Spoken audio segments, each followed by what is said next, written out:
The last warning, approxim 770 words, third person, simple English. The stars were quiet. Ships moved slowly across the dark sky, their lights blinking like small hopes.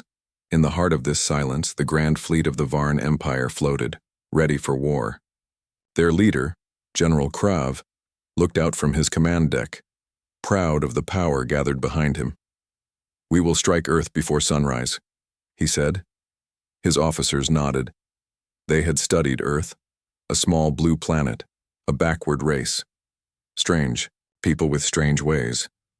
And yet no empire that had attacked Earth ever returned. That was a mystery the Varn refused to believe.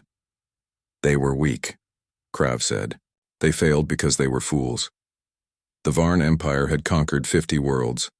Earth would be just another name added to the list. They had the numbers, the weapons, the strategy. But they were missing one thing: understanding. In a quiet room on Earth's moon, Captain Dale stood alone, watching the incoming fleet on a holographic screen. His face was calm, but his eyes were sharp. The warning had come 2 days ago. "They're coming." He pressed a button. A voice answered. "Yes, Captain?" "Begin Project Emberfall," Dale said. The order traveled fast. Earth had no massive fleets in space, no large weapon arrays floating above. But they had something different, something built in silence, hidden, deadly. The Varn ships reached Mars orbit. "No resistance, this is too easy," said one of Krav's officers. "It's a trap," another whispered. Krav growled. "Earth is bluffing. Attack." The ships moved in formation, thousands of them shaped like arrows flying toward Earth. Back, on Earth in a cold chamber beneath the surface, a machine came to life. It had no name. Just a code, Unit 47A. It was not a fleet. It was not a soldier. It was something else. Something made only when Earth had no other choice. "Target locked," said a voice from the control room. "Launch." In space, the Varn ships crossed the orbit of Earth's defense ring. Still no fire, no challenge. They grew confident. Then, the stars blinked and one ship vanished, no explosion, no light. It was just gone. Seconds later, 3 more disappeared. Panic spread. "What is this? Who's firing?" "There's nothing on the scanners. Shields up." But shields meant nothing. The enemy was not something they could fight. It moved without being seen. It struck without sound. They tried to retreat, but their engines failed. They tried to call for help, but signals were lost. One by one, the ships blinked out. In a hidden base on Earth, Dale stood in front of a group of young cadets watching the footage. "This is why no one returns," he said. "Earth does not send warnings twice." A cadet raised a hand. "Why don't we show them our power before they attack?" Dale shook his head. "Because Earth doesn't start wars. We end them." By morning, the Varn fleet was no more. Tio. Stars were quiet again. Only wreckage floated where once thousands had gathered. Krav's command ship was found days later. No crew. No signs of life. Just a single message carved into its wall. "Don't come back." Whispers. Across the stars, approx 770 words, third person, simple English. News of the Varn Empire's disappearance spread fast. At first, no one believed it. How could a fleet that size vanish in silence? No distress calls. No explosions seen from telescopes. Just empty space. A trade vessel near Saturn picked up scattered fragments drifting slowly. Burned metal with the Varn Empire's markings. Nothing, else the trade captain sent a quiet message across the neutral channels. "Do not go near Earth, the rumors are true." In the council chambers of the Syrinx Union, the message arrived in the middle of a session. The Syrinx were careful beings, gray-skinned, logical, and proud of their long memory. They had seen many wars. They had studied Earth's history, but they always thought the stories were exaggerated. "Earth has no true fleet," said Counselor Helen. "They rely on fear." But an older voice replied, "Fear is a weapon." All eyes turned to him. Counselor Bren had served during the Denari War. He had seen the last battle that Denari ever fought. when a single human ship wiped out an entire command station without firing a shot. They didn't attack us. We attacked them, he said. And Earth just reacted. But how? A younger counselor asked. That's the problem. No one knows. And no one who faces them survives to explain. Meanwhile, in a dark mining colony beyond Jupiter, a smuggler named Rake found something strange. His small ship picked up a dead signal, non-Varn technology floating near a shattered moon fragment. He grabbed it, hoping to sell it for parts. But as he powered it up, a hologram blinked into view. A man stood in it, calm, human, wearing a black uniform. If you found this, the hologram said, you are close to forbidden space. Leave now. This is your only warning. Rake froze. He wasn't afraid of much, but something in that man's eyes felt real, cold, final. On Earth, the leaders gathered in a secret room deep below the Atlantic Ocean. It was called the Quiet Hall. No signals could escape it. No eyes could see it from space. At the center of the room sat a long table. Around it, 12 people, all from Earth, all silent. One spoke. The Varn are gone. Another nodded. Expected. Now the rest will watch. A woman leaned forward. What if they unite? Come together? The oldest man smiled slightly. Let them. We only act when attacked. If they come, they will understand. But how long can we stay hidden? Someone else asked. As long as we must. In the edges of the galaxy, a small planet called Pharos held a massive meeting. Dozens of species attended. Leaders, generals, advisors, spies. They had all heard the same story. Earth is dangerous. Still not everyone agreed. They are just one planet, said a red-scaled being named Quarn. We are hundreds. If we attack together, they can't stand. But another, a pale creature, with long arms, replied, Then why didn't the Varn win? They were powerful too. A quiet voice spoke up at the back. It was an old alien trader. Because Earth doesn't fight like others. They wait. They watch. And when they move, it's already too late. At the edge of the solar system, deep in the Kuiper Belt, something massive floated. Silent, dark, hidden. A listening device left by a curious explorer decades ago picked up a soft hum, a signal, a heartbeat. It was not machine, not exactly. A drone flew too close. It was gone in 1 second, no blast, and no sound, just darkness. The recording was sent back to its home world, and soon the leaders there erased all plans to explore Earth's system. Back on Earth's moon, Captain Dale received a report. Another signal intercepted. Another alien race, turning away. He stared at the screen. So many empires, so many fleets, all thinking they could control Earth. And each time, they were reminded why no one came back. He whispered to himself, Let them watch. Let them wonder. Because Earth's greatest weapon wasn't a fleet. It was the unknown. The one who returned, approx. 770 words. Third person, simple English. For many years, no ship that attacked Earth ever came back. That was the rule. That was the fear.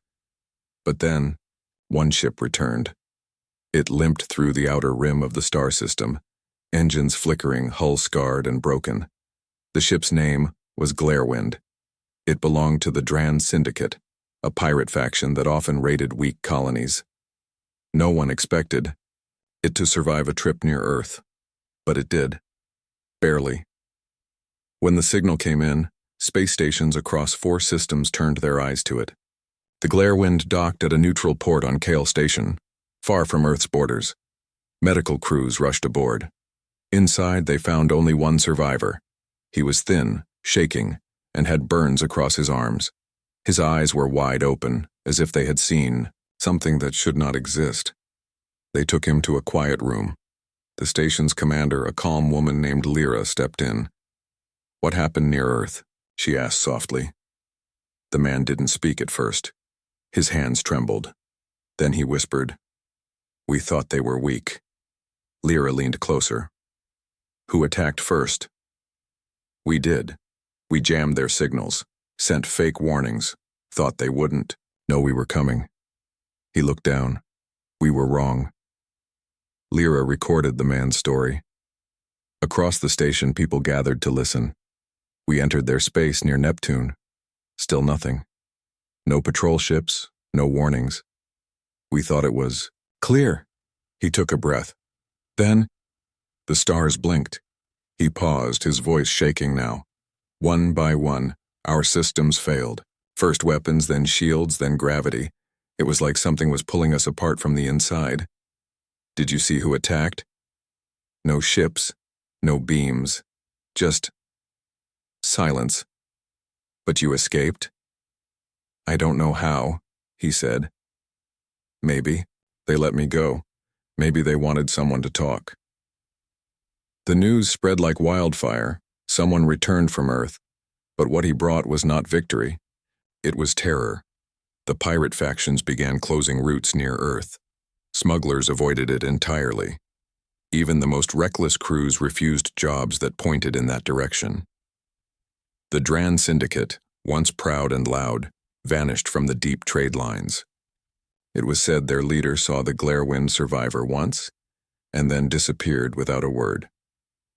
In a military archive on the planet Velna, a young historian watched the footage of the survivor's report.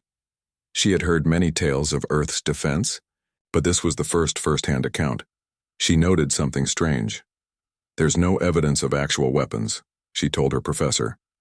Correct, the old man said, because Earth doesn't fight with weapons alone. Then what do they use? The professor smiled sadly. They use fear, silence, control. They let your own systems destroy you. She frowned.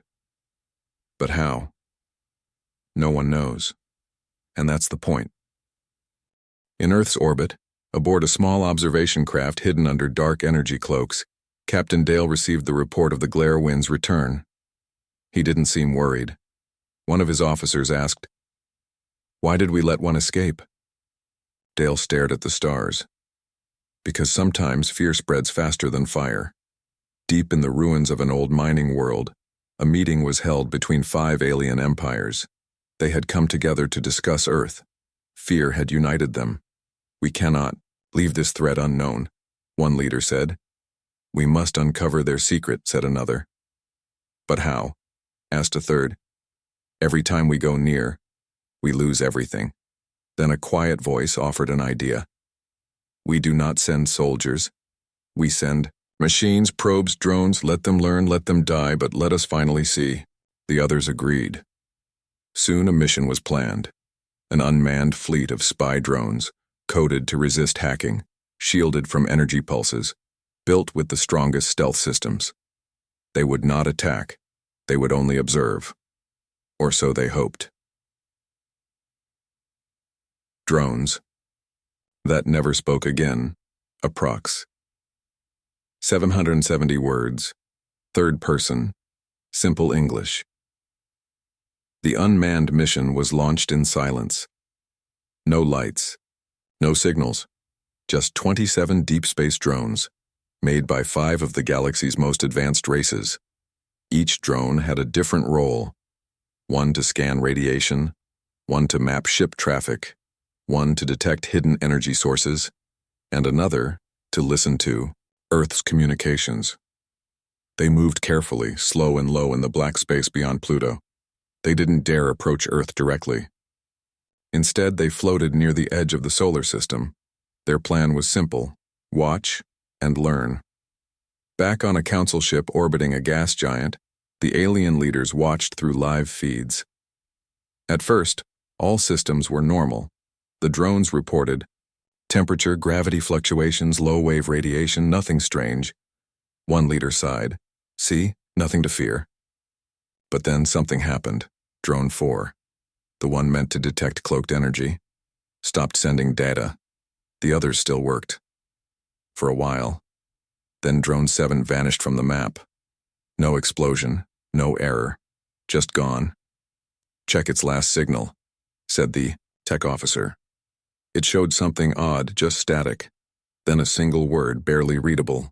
Not alone. Inside the command room of Earth's hidden satellite defense net, Captain Dale leaned over a display showing blinking red lights. They sent watchers, said a junior officer. Dale nodded. They always do. Another officer asked, Should we shut them all down? No, Dale said calmly. Let a few stay, but not all. They need to see enough to be afraid, not enough to understand. In space, Drone 10 moved closer toward Neptune. Its scanners picked up something strange. Signal, simple old code, Earth-based but ancient. The drone followed it. What it found was not a weapon. It was a derelict space station floating, abandoned, but still alive. The drone entered through an open airlock. Its camera showed dark corridors, rusted panels, and blinking lights that shouldn't still work. As it turned a corner, it recorded a human shape. But this human was wrong. Its eyes glowed. Its face was pale. It didn't breathe. The drone tried to back out, but the signal dropped, and Drone 10 was never heard from again. Back on the council ship, panic began to rise. 8 drones lost. No enemy detected. Is it a trap? No. It's worse. It's control. One of the scientists whispered, They're watching us watch them. Meanwhile, 3 drones, 14, 16, and 17, reached lunar orbit. They found something incredible. Under the surface of Earth's moon, buried deep, were heat signatures. Large ones.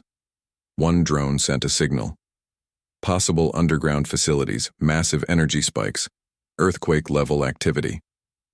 But before the message reached the council ship, static, then silence. On Earth, Dale looked at a blinking red light.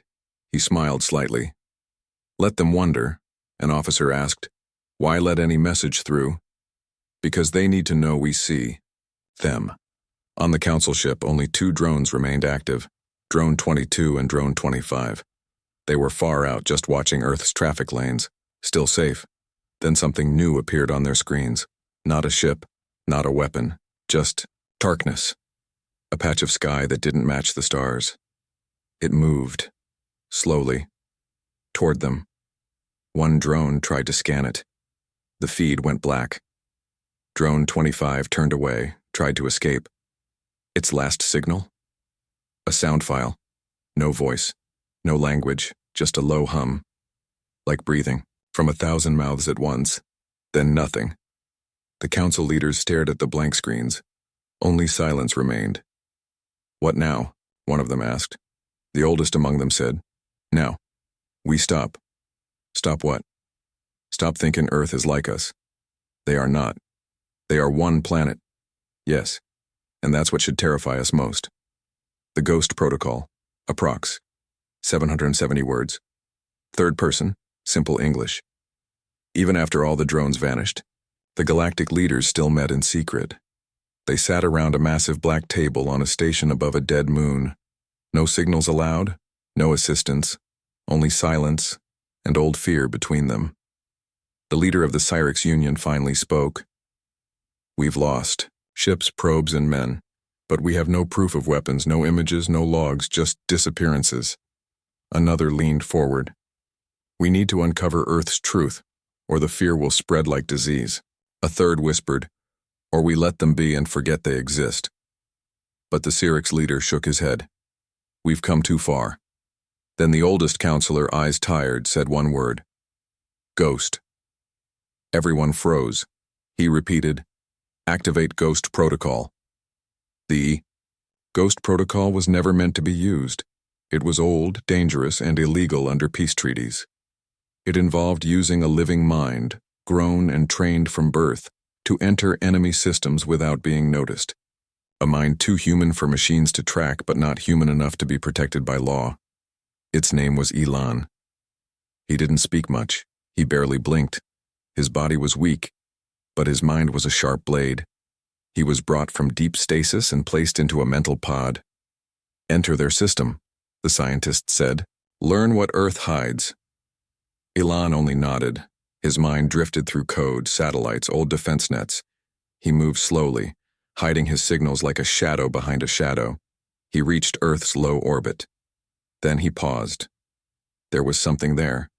Not a system, not a machine, something watching him. He moved faster, pushing deeper. Then the voice came. It wasn't loud. It wasn't angry. It was curious. "Why are you here?" Elon tried to ignore it. "You don't belong here."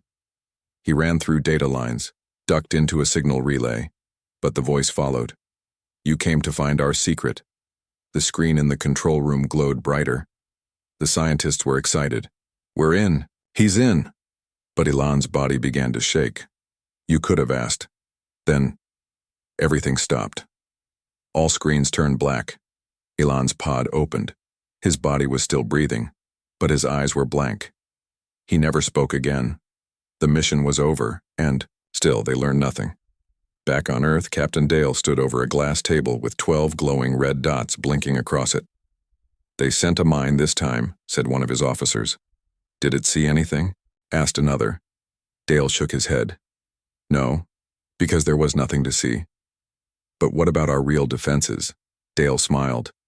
"They never saw those. They never will." Meanwhile, a small transport ship carrying grain to a neutral moon passed, too close to Earth space. It sent a signal asking permission to pass.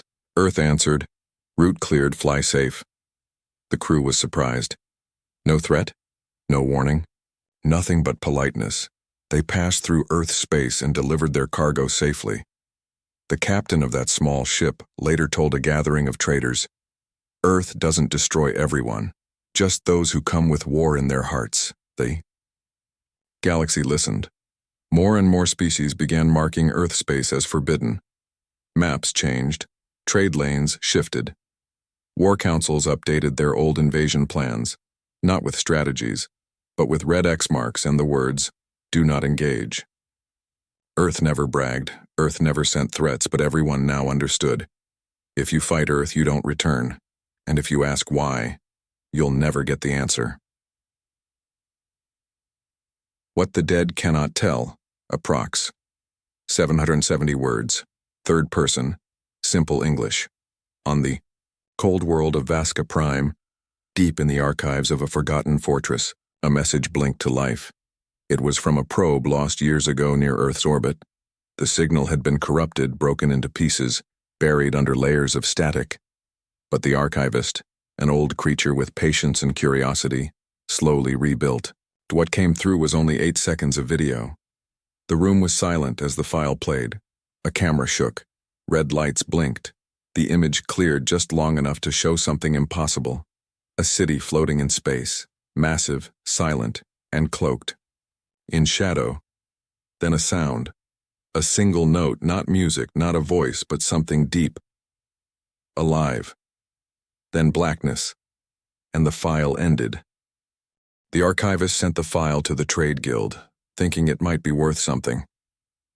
Within 2 hours, the Trade Guild erased all records of the message, sealed the archive, and relocated the archivist to a quiet moon with no explanation. They knew what the image showed. Project Haven. A rumored Earth structure no one had ever confirmed. A city in orbit, powered by unknown tech, said to house something older than Earth itself. A place no warship dared approach. On a distant colony, a young warlord named Brel watched the stars. He had grown tired of hearing how Earth was untouchable. He believed fear was a disease, and Earth was just a story made large by cowards. "We'll fly close," he told his crew. "Not inside their orbit, just close enough to see." His ship, Firestreak, was fast, shielded, armed with stealth drives. They left quietly, no transmissions. They reached just past Pluto, floating among icy debris. Nothing happened. No response. His pilot said, "Told you it's all fear." They moved closer, and then the stars shifted. It wasn't dramatic, it wasn't loud, but every crew member felt it, a pressure in their chest, like something heavy was suddenly above them. "No readings," said the engineer. "No motion on scans," said the navigator, but something was there. Watching, waiting. Brel stood from his chair. "Turn us around." His voice was no longer brave. The Firestreak made it back. Barely. Its crew wouldn't speak. The logs were sealed, and Brell retired from command the next day. He was never seen in public again. In a spaceport bar, a trader told a group of young pilots, "I saw his ship when it came back. Not a scratch on it, not a single mark." "So what scared them?" one pilot asked. The trader leaned in. "That's the thing. When Earth wants you gone, they don't fire. They let you feel how small you really are." Back on Earth, in a room. With no name and walls lined with screens, Captain Dale watched reports from across the galaxy. More systems pulling back. More races marking Earth as no-go. No more scouts. No more probes. No more brave fools. "Any threats today?" an officer asked. Dale shook his head. "No. Not today." Another smiled. "They're finally learning." Dale nodded, then looked up at the stars. "They're not afraid of our weapons. They're afraid of what they don't understand. Earth's defense wasn't built on size or speed or noise. It was built on silence, on the invisible, on making sure no one ever came back to tell the truth. Because in that mystery, Earth had found its greatest shield, fear. The unwritten war, approx. 770 words, third person, simple English. The war never happened. There were no battles written in history books, no invasions recorded, no heroes, no victory medals. But across the galaxy, they called it the unwritten war. It was the only war where one side never fired and the other side disappeared. No dates, no survivors, no answers. In the library of the Tholian archives, a curious student once asked, "Why is Earth marked red on every star map, but there's no record of a war?" The old librarian whispered, "Because the war wasn't fought with ships or soldiers." Then how was it fought? With silence. Back on Earth, Captain Dale stood alone in the observation chamber of Orbital Station 9. He watched the planets turn. No threats, no warnings, no trespassers, just peace. He tapped the glass as if testing the strength of the quiet outside. An officer entered. "Sir," another message intercepted. A scout ship from the Krell Dominion turned back at Saturn. No entry attempt. Dale nodded. "And the message?" "They sent one word, respect." He smiled. "Good, that's what we want." In a faraway system, the Krell High Commander stood before his advisors. He held a report in his hand, one showing detailed scans from near-Earth space, collected before the ship retreated. He dropped the report into the fire. One of his generals asked, "Why burn it?" "Because knowledge of Earth is dangerous. But what if we need to fight someday?" The High Commander looked out the window. "Then we lose." In the dark corners of smuggler stations, when alcohol was high and voices low, old captains sometimes shared stories. Stories about blinking stars, ships vanishing, signals that never reached home. Some believed them, others didn't. But no one ever dared go find out. A new race, young and curious, once built a research ship to visit Earth. They had no history with war, no enemies, no fear. But the galaxy stopped them. Messages poured in from dozens of systems. "Don't go. Turn back." They don't attack first, but they always end it. The research team canceled the mission, and Earth's orbit remained untouched. Earth never expanded beyond the solar system. They didn't need to. They didn't claim planets, or force treaties, or ask for tribute. They just existed.